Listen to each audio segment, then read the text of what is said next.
And the temple model is quite simple. You have four things that are constant. Number one, you have sacred places. Okay, sacred places. And then you have sacred texts. And then you have sacred men. And then you have sincere followers.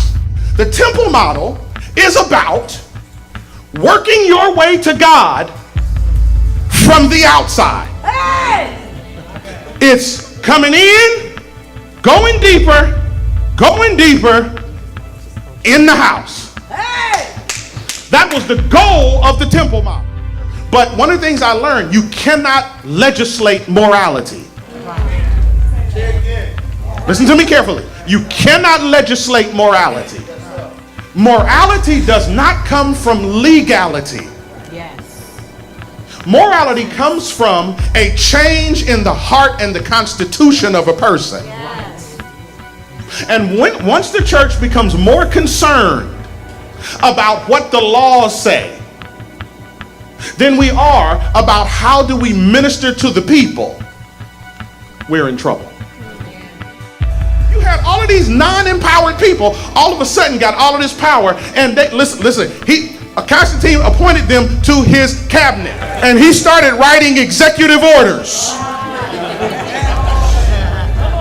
And what began to happen is the church began to look more like the empire, and it began to behave more like an empire than it ever did the church.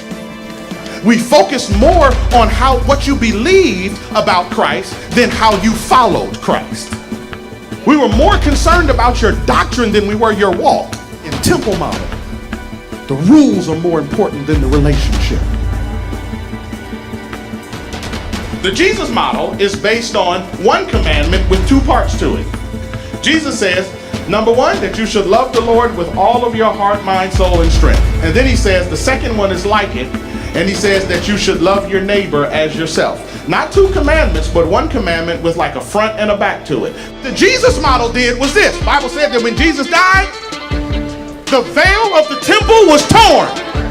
So there was no veil here and there was no veil there, which meant that if you were out here, all you had to do was come in the door. And if you came in the door, you were automatically in the very presence of God. You mean to tell me that God would bless me knowing I don't deserve it? That God would love me knowing I don't deserve it? What in the world are we doing telling people that they got to do stuff to get right with God for when God already made it right with them? See, the real issue is we think we God and we want people to do stuff so they can get right with us.